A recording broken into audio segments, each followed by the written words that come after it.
AG വൈബ്സിൻ്റെ പുതിയൊരു വീഡിയോയിലേക്ക് എല്ലാവർക്കും സ്വാഗതം. കേട്ടിട്ട് സോഷ്യൽ സയൻസ് സ്പെഷ്യലായിട്ടുള്ള എക്സാം ആയിട്ട് നോട്ടിഫിക്കേഷൻ വന്നത് എല്ലാവരും അറിഞ്ഞു കാണും.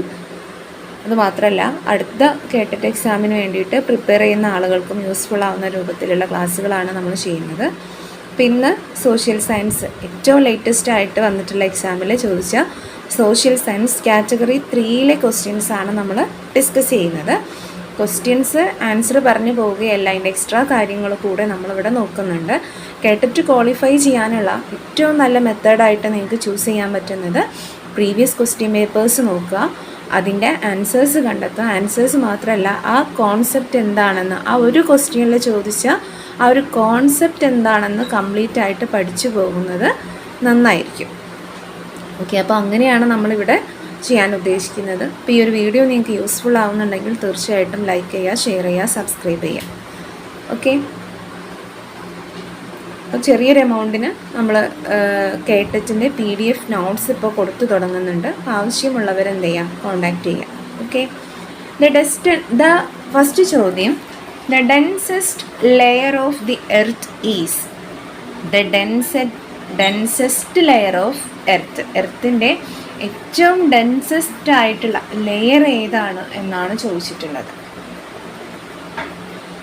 ഏറ്റവും ഡെൻസസ്റ്റ് ആയിട്ടുള്ള ലെയർ ഏതാണ് എന്നാണ് ചോദിച്ചിട്ടുള്ളത്.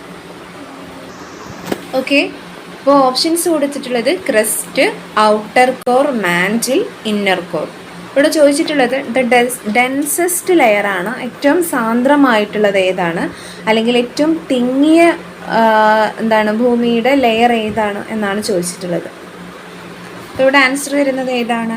ആൻസർ വരുന്നത് കറക്റ്റ് ഓപ്ഷൻ ആയിട്ട് വരുന്നത് ഏതാണ്? ഓപ്ഷൻ ഡി, ഇന്നർ കോർ എന്നുള്ളതാണ്. ഓപ്ഷൻ ഡി, ഇന്നർ കോർ എന്നുള്ളതാണ് ഇവിടെ കറക്റ്റ് ആൻസർ ആയിട്ട് വരുന്നത്. എർത്തിൻ്റെ ഏറ്റവും ഡെൻസസ്റ്റ് ആയിട്ടുള്ള ലെയർ ആയിട്ട് പറയുന്നത് എന്താണ്? ഇന്നർ കോറാണ്. ഓക്കെ, നമുക്കറിയാം നമ്മൾ എർത്തിൻ്റെ ലെയേഴ്സിനെ 4ആയിട്ട് ഡിവൈഡ് ചെയ്യാറുണ്ട്. എർത്തിൻ്റെ ലെയേഴ്സിനെ 4ആയിട്ട് നമ്മൾ ഡിവൈഡ് ചെയ്യുന്നുണ്ട്. ഏതൊക്കെയാണത്? ഈ ഒരു ചിത്രത്തിൻ്റെ സഹായത്തോട് കൂടിയിട്ട് നമുക്കത് കാണാൻ സാധിക്കും. ഏതൊക്കെയാണ് എർത്തിൻ്റെ ലെയേഴ്സായിട്ട്? ഫസ്റ്റ് ഏറ്റവും പുറമേയുള്ള ഭാഗത്തിന് നമ്മൾ ക്രസ്റ്റ് എന്ന് പറയുന്നു, അതിൻ്റെ അകത്തുള്ള ഭാഗത്തിന് മാൻറ്റിൽ എന്ന് പറയുന്നു, അതിൻ്റെയും അകത്ത് എന്താണുള്ളത്? കോറാണുള്ളത്. ആ കോറിനെ തന്നെ നമ്മൾ 2ആയിട്ട് ഡിവൈഡ് ചെയ്യാറുണ്ട്, outer core and inner core. Okay, അപ്പോൾ crust, mantle, outer core, inner core, ഇങ്ങനെയാണ് എർത്തിനെ ലെയേഴ്സായിട്ട് തിരിക്കുന്നത്. പ്രധാനമായിട്ടും 3 ലെയേഴ്സാണ്. ആ 3 ലെയേഴ്സിൽ മൂന്നാമത്തെ ലെയറിനെ എന്തായി തിരിക്കുന്നുണ്ട്? 2ആയിട്ട് ഡിവൈഡ് ചെയ്യുന്നുണ്ട്. അപ്പോൾ നമുക്ക് 4 ലെയേഴ്സ് ഉണ്ടെന്ന് വേണമെങ്കിൽ പറയാം. ഓക്കെ, ഇനി ഈ ഓരോ ലെയറിനും അതിൻ്റേതായിട്ടുള്ള ഇമ്പോർട്ടൻസ് ഉണ്ട്. ഇപ്പം നമുക്കറിയാം ഏറ്റവും പുറമേ കാണുന്ന ഭാഗം ഏതാണ്? അത് ക്രസ്റ്റാണ് എന്നുള്ളത് മനസ്സിലാക്കുക. ഓക്കെ, ഇനി ഇത് ഓരോന്നും ഏത് ഫോമിലാണ് കാണപ്പെടുന്നത് എന്നും കൂടെ ഈ ചിത്രത്തിൽ കാണിച്ചിട്ടുണ്ട്. ഓക്കെ, അപ്പോൾ ഇതിൽ ഫസ്റ്റ് നമ്മൾ പറയുന്ന ഈ ക്രസ്റ്റും അതുപോലെ തന്നെ മാൻറ്റിലിൻ്റെ പുറം ഭാഗവും അല്ലെങ്കിൽ മാൻറ്റിലിൻ്റെ അപ്പർ ഭാഗവും കൂടി ചേർന്നിട്ടുള്ള ഭാഗത്തിനെ ഒന്നിച്ച് നമ്മൾ എന്ത് പറയാറുണ്ട്? ലിത്തോസ്ഫിയർ എന്ന് വിളിക്കാറുണ്ട്. Okay, lithosphere. അപ്പോൾ ഏതൊക്കെ കൂടി ചേർന്നതാണ് ലിത്തോസ്ഫിയർ എന്ന് ചോദിച്ചാൽ എങ്ങനെ പറയാം? ക്രസ്റ്റും മാൻറ്റിലിൻ്റെ ആ ആദ്യ ഭാഗങ്ങളും അല്ലെങ്കിൽ ക്രസ്റ്റിന് തൊട്ട് താഴെയുള്ള മാൻറ്റിലിൻ്റെ ഭാഗങ്ങളും അത് രണ്ടും കൂടി ചേർത്തിട്ടാണ് നമ്മൾ എന്ത് പറയുന്നത്? ലിത്തോസ്ഫിയർ എന്ന് പറയുന്നത്. ഓക്കെ, അപ്പോൾ എന്താണ് ലിത്തോസ്ഫിയർ?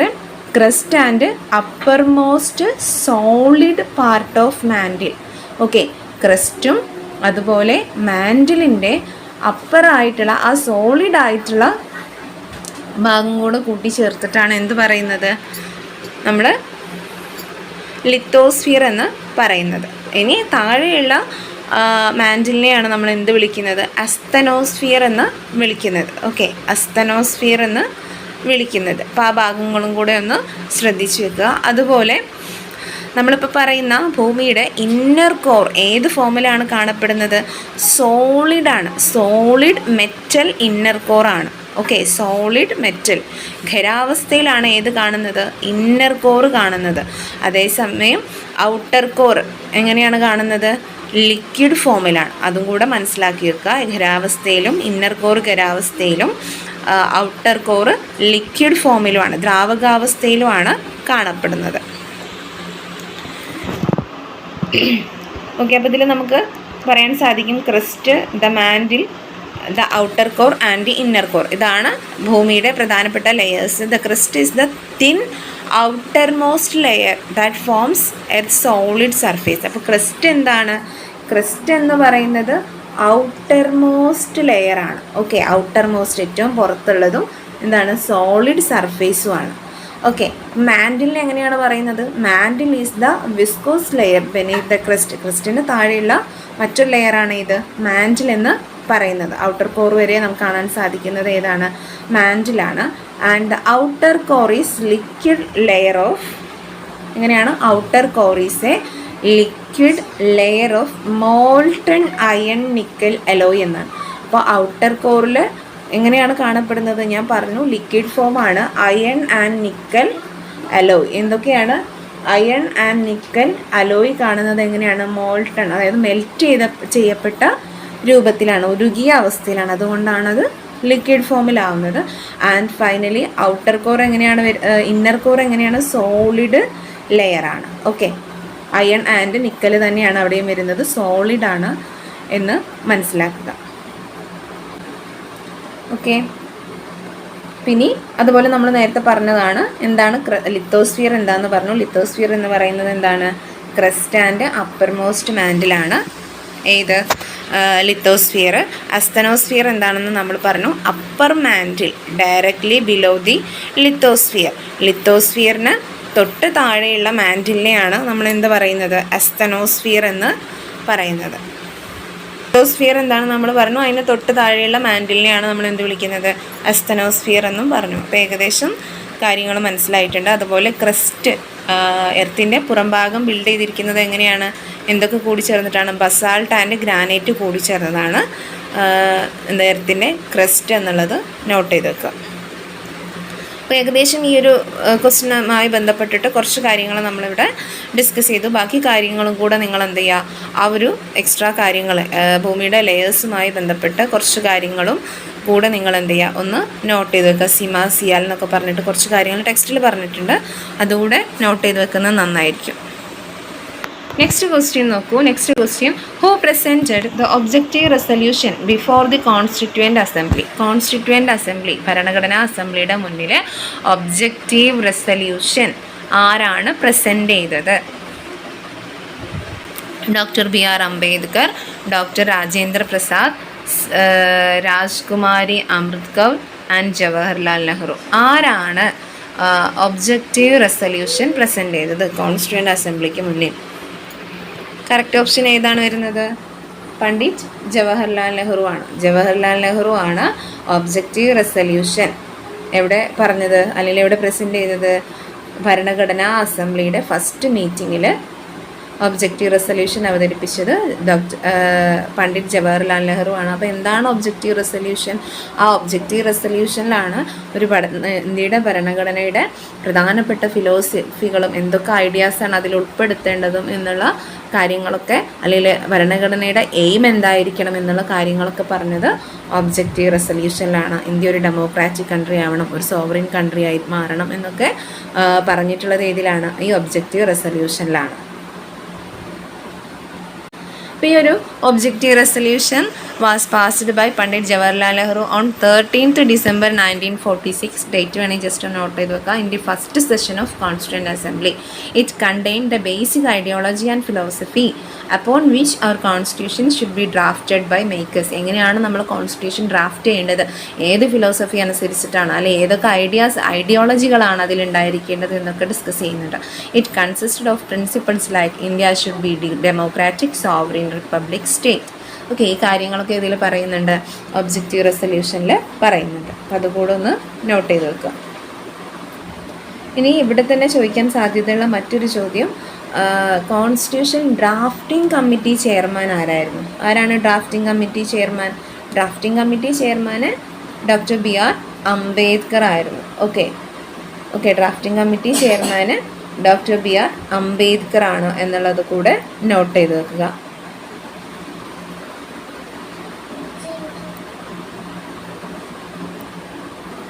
നെക്സ്റ്റ് ക്വസ്റ്റ്യനിലോട്ട് പോവാം. The Harappan site from where the evidences of ploughed land were found. The Harappan site where evidences of ploughed land were found. Lothal, Chanhudaro, Rangpur, Kalibangan. Okay, അപ്പോൾ ചോദിച്ചിട്ടുള്ളത് ഒരു ഹാരപ്പൻ സൈറ്റിനെ കുറിച്ചാണ്. പ്രത്യേകത തന്നിട്ടുള്ളത് എന്താണ്? എവിഡൻസ് കിട്ടിയിട്ടുണ്ട്. എന്ത് എവിഡൻസ് ആണ് കിട്ടിയിട്ടുള്ളത്? പ്ലോഡ് ലാൻഡ്, എന്താണ്, വയൽ പ്ലോ ചെയ്ത രൂപത്തിലുള്ള വയൽ അല്ലെങ്കിൽ ലാൻഡ് കണ്ടെത്തിയിട്ടുള്ള, അല്ലെങ്കിൽ ഭൂമി കണ്ടെത്തിയിട്ടുള്ള സ്ഥലമാണ് ചോദിച്ചിട്ടുള്ളത്. ഏതാണത്? ലോഥൽ, ചാൻഹുദാരോ, രംഗ്പൂർ, കാലിബംഗൻ. കറക്റ്റ് ഓപ്ഷൻ ഏതാണ്? കാലിബംഗനാണ്. കാലിബംഗൻ. അപ്പോൾ കാലിബംഗൻ എവിടെയാണ്, ഏത് സ്റ്റേറ്റിലാണെന്നും കൂടെ ചോദിക്കാം. രാജസ്ഥാനിലാണ് കാലിബംഗൻ. അപ്പോൾ ഇതിൽ പറഞ്ഞ ഓരോ സൈറ്റിനും പ്രത്യേകതയുണ്ട്. ഓരോ സൈറ്റിൻ്റെയും പ്രത്യേകതകൾ പഠിച്ചു വയ്ക്കാം. ഇതിൽ ലോഥൽ, ലോഥലിൻ്റെ പ്രത്യേകത എന്താണ്? ലോഥൽ പ്രധാനമായിട്ടും ഡോക്യാർഡ് കണ്ടെത്തിയിട്ടുള്ള സ്ഥലം. ഡോക്യാർഡ് കണ്ടെത്തിയിട്ടുള്ള സ്ഥലമാണ് ഇത് ലോഥൽ. അതായത് പഴയ ഒരു തുറമുഖം പോലെയുള്ള ഒരു സംഭവമായിട്ട് നമുക്ക് എന്തിനു പറയാൻ സാധിക്കും? ലോഥലിനെ പറയാൻ സാധിക്കും. ഓക്കെ, ചാൻഹുദാരോ ഒരു ബീഡ് മേക്കിംഗ് സെൻറ്ററാണ്, ഒരു ഷെല്ല് ഒക്കെ നിർമ്മിക്കുന്ന ഒരു സെൻറ്റർ കൂടിയാണ് എന്നുള്ള നോട്ട് ചെയ്ത് വെക്കുക. അതുപോലെ പ്രത്യേകം ഹാരപ്പയുടെയും മോഹൻജൊദാരോയുടെയും എല്ലാം സവിശേഷതകൾ പ്രത്യേകം നോട്ട് ചെയ്ത് വെക്കുക. ഓരോ സൈറ്റിനെ കുറിച്ചും ഇതുപോലെ ചോദിക്കാം. Next, which of the following agency controls money supply of an economy? World bank, central bank, international monetary fund and commercial bank. Okay, അപ്പോൾ ചോദിച്ചിട്ടുള്ളത് എന്താണ്? ഒരു രാജ്യത്തിൻ്റെ, ഒരു ഇക്കോണമിയുടെ കാര്യമാണ് ചോദിച്ചിട്ടുള്ളത്. ഒരു ഇക്കോണമിയുടെ മണി സപ്ലൈ കൺട്രോൾ ചെയ്യുന്ന ഏജൻസി ഏതാണ്? വളരെ ഈസി ആയിട്ടുള്ള ചോദ്യമാണ്. ഏതാണ് ഒരു രാജ്യത്തിൻ്റെ മണി സപ്ലൈ കൺട്രോൾ ചെയ്യുന്നത്? ഏതാണ്? കറക്റ്റ് ഓപ്ഷൻ സെൻട്രൽ ബാങ്ക് ആണ്. ഇന്ത്യയിൽ RBI ആണ്. ഇന്ത്യയുടെ സെൻട്രൽ ബാങ്ക് ഏതാണ്? RBI ആണ്. അപ്പോൾ ഇന്ത്യയിൽ ചെയ്യുന്നത് റിസർവ് ബാങ്ക് ഓഫ് ഇന്ത്യ അഥവാ സെൻട്രൽ ബാങ്ക് ആണ്. അപ്പോൾ ഏതൊരു ഇക്കോണമിയുടെയും മണി സപ്ലൈ കാര്യങ്ങൾ കൺട്രോൾ ചെയ്യുന്നത് ആരായിരിക്കും? ആ രാജ്യത്തിൻ്റെ സെൻട്രൽ ബാങ്ക് ആയിരിക്കും. ഒരിക്കലും IMF എന്നോ കൊമേഴ്ഷ്യൽ ബാങ്ക് എന്നോ എഴുതി വെക്കരുത്. IMF അതല്ല, ഇൻ്റർനാഷണൽ മോണിറ്ററി ഫണ്ടാണ് IMF. അതുപോലെ സെൻട്രൽ ബാങ്ക് ആണ് ഒരു രാജ്യത്തിൻ്റെ മണി സപ്ലൈ കൺട്രോൾ ചെയ്യുന്നത്. Next, identify the element which represents the health dimension of Human Development Index. HDIയെ കുറിച്ചാണ് ചോദിച്ചിട്ടുള്ളത്. എല്ലാ എക്സാമിനും ചോദിക്കുന്ന ഒരു ചോദ്യമാണ്. HDIയെ കുറിച്ച് ചോദ്യങ്ങൾ കാണാറുണ്ട്. അപ്പോൾ ചോദിച്ചിട്ടുള്ളത് ഇതിൽ which element represents the health dimension. അപ്പം ഹ്യൂമൻ ഡെവലപ്മെൻറ്റ് ഇൻഡെക്സിൽ ഹെൽത്ത് ഡയമെൻഷൻ കാണിക്കുന്നത് ഏതാണ്? ഏതാണ് ഹെൽത്തിൻ്റെ കാര്യങ്ങൾ പറയുന്നത്? ഏതാണ്? കറക്റ്റ് ഓപ്ഷൻ, ഓപ്ഷൻസ് വായിക്കാം. Years of schooling for adult, life expectancy, gross national income per capita, hospital facilities. Correct option ഏതാണ്? ഓപ്ഷൻ ബി ആണ്, ലൈഫ് എക്സ്പെക്റ്റൻസി ആണ്. ഏതാണ്? ലൈഫ് എക്സ്പെക്റ്റൻസി ആണ് HDIയുടെ ഹെൽത്ത് എലമെൻ്റ് ആയിട്ട് നമുക്ക് പറയാൻ സാധിക്കുന്നത്. അപ്പോൾ എന്താണ് HDI, അല്ലെങ്കിൽ എന്താണ് ഈ ലൈഫ് എക്സ്പെക്റ്റൻസിയും പെർ ക്യാപിറ്റ ഇൻകം ഒക്കെ എന്താണ്, എങ്ങനെയാണ് ഹ്യൂമൻ ഡെവലപ്മെൻറ്റ് ഇൻഡെക്സുമായി ഇത് ബന്ധപ്പെട്ട് വരുന്നത് എന്ന് നമുക്ക് നോക്കാം. നോക്കൂ, എന്താണ് ഹ്യൂമൻ ഡെവലപ്മെൻറ്റ് ഇൻഡെക്സ്? HDI എന്ന് പറയുന്നത് ഒരു സ്റ്റാറ്റിസ്റ്റിക്കൽ ആയിട്ടുള്ള ഒരു ഇൻഡെക്സ് ആണ്. പ്രധാനമായിട്ടും ഇതനുസരിച്ചിട്ട് രാജ്യങ്ങളെ റാങ്കായിട്ട് നിരവധി റാങ്കുകളിൽ തരംതിരിക്കാറുണ്ട്. ഓക്കെ, അപ്പോൾ statistical composite index of life expectancy എന്തൊക്കെയാണ് അതിലെടുക്കുന്ന പ്രധാനപ്പെട്ട ഫാക്ടേഴ്സ്, എലമെൻറ്റ്സ്? 3 കാര്യങ്ങളാണ് പ്രധാനമായിട്ടും പറയുന്നത്. ഒന്ന് ലൈഫ് എക്സ്പെക്റ്റൻസി ആണ്. രണ്ടാമത് വരുന്നത് ഏതാണ്? എഡ്യൂക്കേഷനാണ്. മൂന്നാമത് വരുന്നത് എന്താണ്? പെർ ക്യാപിറ്റ ഇൻകം ആണ്. ഇതാണ് 3 എലമെൻറ്റ്സ് ആയിട്ട്, HDIയിലെ 3 എലമെൻറ്റ്സ് ആയിട്ട് പറയുന്നത്. ലൈഫ് എക്സ്പെക്റ്റൻസി, എഡ്യൂക്കേഷൻ, അതുപോലെ പെർ ക്യാപിറ്റ ഇൻകം. അതുപോലെ എഡ്യൂക്കേഷനിൽ എന്തൊക്കെ കാര്യങ്ങളാണ് നോക്കുന്നത്? മീൻ ഇയേഴ്സ് ഓഫ് സ്കൂളിംഗ് കംപ്ലീറ്റഡ്, അതുപോലെ തന്നെ and expected years of schooling upon entering the education system. Okay, അപ്പോൾ അതാണ് എഡ്യൂക്കേഷനിൽ വരുന്നത്. And per capita income. ഇത് 3 HDIയുടെ ഇൻഡെക്സ് ആയിട്ട്, HDIയുടെ 3 എലമെൻറ്റ്, ലൈഫ് എക്സ്പെക്റ്റൻസി, ആയുർദൈർഘ്യം, അതുപോലെ വിദ്യാഭ്യാസം, അതുപോലെ പെർ ക്യാപിറ്റ ഇൻകം, ആളോഹരി വരുമാനം എന്ന് നമ്മൾ പറയും മലയാളത്തിൽ. ഈ 3 കാര്യങ്ങൾ. ഇനി ഇതിൻ്റെ ബേസിൽ എന്താണ്? രാജ്യങ്ങളെ തരംതിരിക്കാറുണ്ട്. ഇതിൻ്റെ ബേസിൽ ഏറ്റവും കൂടുതൽ ലൈഫ് എക്സ്പെക്റ്റൻസിയും എഡ്യൂക്കേഷനും അതുപോലെ പെർ ക്യാപിറ്റ ഇൻകം ഉള്ള രാജ്യമായിരിക്കും ഏറ്റവും മുന്നിൽ സ്കോർ ചെയ്യുന്നത്. A country scores A higher level of HDI. ഈ മൂന്നിന് മുന്നിൽ നിൽക്കുന്ന രാജ്യം എന്തായിരിക്കും? ഫസ്റ്റിലുണ്ടായിരിക്കും. The life span is higher and the education level is higher and the gross national income BPP per capita. Okay, അപ്പം അതും ഹയർ ആണെങ്കിൽ ആ രാജ്യം മുന്നിൽ നിൽക്കും. It was developed. ആരാണ് ഇങ്ങനെ ഒരു കോൺസെപ്റ്റ് HDI എന്ന് പറയുന്ന കോൺസെപ്റ്റ് ഫസ്റ്റ് ഡെവലപ്പ് ചെയ്തത്? ഇതെല്ലാം എക്സാമിന് ചോദിക്കാറുണ്ട്. മെഹബൂബുൽ ഹക്കാണ്, പാകിസ്ഥാനി എക്കണോമിസ്റ്റാണ്. ഓക്കെ, പാകിസ്ഥാനി എക്കണോമിസ്റ്റ് ആയിട്ടുള്ള മെഹബൂബുൽ ഹക്കാണ് HDI എന്ന് പറയുന്ന കോൺസെപ്റ്റ് കൊണ്ടുവന്നത്. പിന്നീട് വേൾഡിൽ മൊത്തത്തിൽ അത് ഉപയോഗിക്കാറുണ്ട് രാജ്യങ്ങളെ റാങ്ക് ചെയ്യുന്നതിന് വേണ്ടിയിട്ട്, ജീവിത നിലവാരമൊക്കെ അറിയുന്നതിന് വേണ്ടിയിട്ട്. അപ്പോൾ ഇതിൽ 2024 വന്നത് 193 രാജ്യങ്ങളിൽ ഇന്ത്യയുടെ സ്ഥാനം എത്രാമത്തതായിരുന്നു? 134ാമത്തെ സ്ഥാനമാണ് ഇന്ത്യയുടേത് എന്നുള്ളത് കൂടെ നോട്ട് ചെയ്ത് വെക്കുക. 134 ഇന്ത്യയുടെ HDI റാങ്ക് എന്ന് പറയുന്നത്. 193 രാജ്യങ്ങളാണ്. ഫസ്റ്റ് വന്നിട്ടുള്ളത് സ്വിറ്റ്സർലൻഡാണ്. ഓക്കെ, ഇനി അടുത്ത ചോദ്യം. The continent which holds the world's largest desert. The continent which holds the world's largest desert. വേൾഡിലെ ഏറ്റവും ലാർജസ്റ്റ് ആയിട്ടുള്ള ഡെസേർട്ട് ഉള്ളത് എവിടെയാണ്? South America, Africa, Australia, Asia. വളരെ ഈസി ആയിട്ടുള്ള ചോദ്യമാണ്. ആഫ്രിക്കയാണ് കറക്റ്റ് ഓപ്ഷനായിട്ട് വന്നിട്ടുള്ളത് അല്ലേ? നമുക്കറിയാം സഹാറ ഡെസേർട്ട് അല്ലേ എവിടെയാണുള്ളത്? ആഫ്രിക്കയിലാണ്. ഇനി ഒരു റിപ്പീറ്റഡ് ക്വസ്റ്റ്യൻ ആണ്. The tennis court oath is related വിത്ത്. എല്ലാ എക്സാമിനും ചോദിക്കുന്ന ഒരു ക്വസ്റ്റ്യൻ ആണ്. ടെന്നീസ് കോർട്ട് ഓത്ത് അല്ലെങ്കിൽ ഓരോ റെവല്യൂഷനുമായി ബന്ധപ്പെട്ടിട്ടുള്ള ഇൻസിഡൻസ് തരും. അല്ലെങ്കിൽ ബാസ്റ്റൈൽ ജയിൽ തകർത്തത് ഏത് റെവല്യൂഷനുമായി ബന്ധപ്പെട്ടിട്ടാണ്? അല്ലെങ്കിൽ ഒക്ടോബർ വിപ്ലവം നടന്നത്, ഫെബ്രുവരി റെവല്യൂഷൻ ഏതുമായി ബന്ധപ്പെട്ടാണ്? അപ്പോൾ ഇങ്ങനെ ഓരോ റെവല്യൂഷനുമായി ബന്ധപ്പെട്ട ഈവൻറ്റ്സ് തരും. അത് പ്രത്യേകം നോട്ട് ചെയ്ത് വെക്കുക. ഓരോ ഈവൻറ്റ്സും ഏത് വിപ്ലവവുമായി ബന്ധപ്പെട്ടാണ് നിൽക്കുന്നത്. ഓക്കെ, അപ്പോൾ tennis court oath is related with French revolution, Paris commune, Russian revolution, second world war. ഏതുമായി ബന്ധപ്പെട്ടതാണ്? ഫ്രഞ്ച് റെവല്യൂഷനാണ്. The tennis court oath is related with French revolution. അതുപോലെ ബാസ്റ്റൈൽ ജയിൽ തകർത്തത് ഏതുമായി ബന്ധപ്പെട്ടാണ്? ഫ്രഞ്ച് റെവല്യൂഷനുമായി ബന്ധപ്പെട്ടാണ്. അമേരിക്കൻ റെവല്യൂഷനുമായി ബന്ധപ്പെട്ട് നടന്ന സംഭവങ്ങൾ ഏതാണ്? അതുപോലെ റഷ്യൻ റെവല്യൂഷനുമായി ബന്ധപ്പെട്ട സംഭവങ്ങൾ ഏതാണ്? അപ്പോൾ ഈ ഓരോ ഇൻസിഡൻസും ഏത് റെവല്യൂഷനുമായി ബന്ധപ്പെട്ടതാണെന്ന് പ്രത്യേകം നോട്ട് ചെയ്യുക. റഷ്യൻ റെവല്യൂഷനിൽ വരുന്നതാണ് ഇത് February revolution and October revolution. Russian റെവല്യൂഷനിൽ വരുന്ന സംഭവമാണ്. അതുപോലെ റീൻ ഓഫ് ടെറർ എന്ന് പറയുന്നത് വരുന്നത് എവിടെയാണ്? അത് ഫ്രഞ്ച് റെവല്യൂഷനിലാണ്. അപ്പോൾ ഈ ഓരോ റെവല്യൂഷനുമായി ബന്ധപ്പെട്ട ഇൻസിഡൻസ്, അമേരിക്കൻ റെവല്യൂഷനിലെ പ്രധാനപ്പെട്ട ഇൻസിഡൻസ്, കോണ്ടിനെൻ്റൽ കോൺഗ്രസ്സുകൾ അമേരിക്കൻ റെവല്യൂഷനുമായി ബന്ധപ്പെട്ട സംഭവങ്ങളാണ്. First continental Congress, second continental Congress എന്ന് പറഞ്ഞിട്ട് അതിൻ്റെ പ്രസിഡൻ്റ് ആരായിരുന്നു? അപ്പോൾ അതൊക്കെ ഒന്ന് നോക്കി വെക്കുന്നത് നന്നായിരിക്കും. എക്സാമിന് എപ്പോഴും ചോദിക്കാറുള്ളതാണ്. Next, the long distance radio communication is made possible through thermosphere by the presence of. ഇതും വളരെ ഈസി ആയിട്ടുള്ള ചോദ്യമാണ്. അറ്റ്മോസ്ഫിയർ ലെയേഴ്സിനെ കുറിച്ചാണ് ചോദിച്ചിട്ടുള്ളത്. റേഡിയോ കമ്മ്യൂണിക്കേഷൻ സാധ്യമാകുന്നത് ത്രൂ ദ തെർമോസ്ഫിയർ. തെർമോസ്ഫിയറിലൂടെ സാധ്യമാകുന്നത് എന്തിൻ്റെ പ്രസൻസോട് കൂടിയിട്ടാണ്? കറക്റ്റ് ഓപ്ഷൻ ഏതായിരിക്കും? അയണോസ്ഫിയർ ആണ്. ഏതാണ്? അയണോസ്ഫിയർ ആണ്. അയണോസ്ഫിയർ, അയണിൻ്റെ പ്രസൻസ് അവിടെ കൂടുതലാണ്. അപ്പോൾ അതുകൊണ്ടാണ് അവിടെ റേഡിയോ കമ്മ്യൂണിക്കേഷൻ സാധ്യമാകുന്നത്. ഓക്കെ, അപ്പോൾ ചെറിയൊരു ഐഡിയ ഉള്ള ആൾക്കാർക്ക് ഇത് ആൻസർ ചെയ്യാൻ പറ്റിയിട്ടുണ്ടാവും. അയണോസ്ഫിയർ ആണ് കറക്റ്റ് ആൻസർ ആയിട്ട് വരുന്നത്.